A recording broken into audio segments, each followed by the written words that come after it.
अरे यार, हे कन्फ्युजन ना नुसतं वाढतच चाललंय. ते काय आहे, पुढच्या महिन्यात माझ्या BA ची फायनल एक्झाम संपेल. पण मग त्याच्या पुढे काय करायचं हे माझं काहीच ठरलं नाही अजून.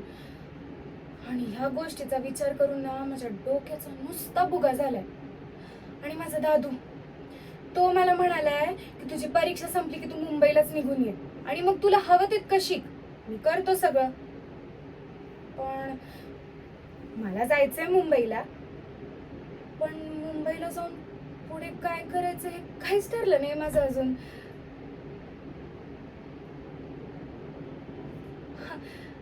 आणि जर का माझं काही ठरलं नाही ना, तर मम्मी डॅडी ठरवून टाकतील असं म्हणलाय तो.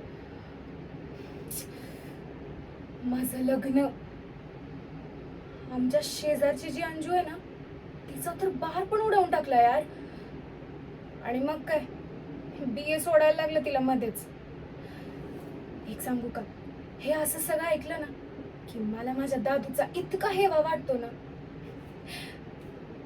आजपर्यंत त्याने जे काही मिळवलं ना आयुष्यात ते स्वतःच्या जीवावर मिळवलंय.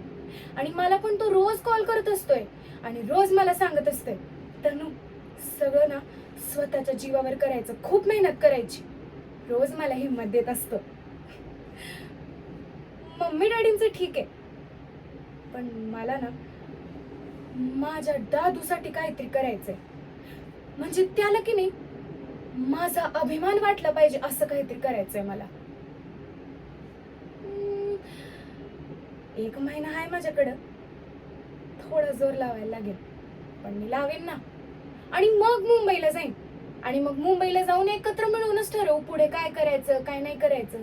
आणि सोबत कसं अनन्यताई पण असेल.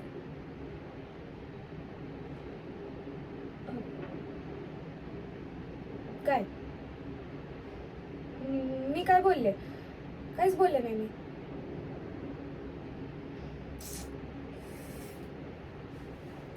आता तुम्हाला माझ्याकडून ही गोष्ट कळलीये, हे माझ्या दादूला नका सांगू, नाहीतर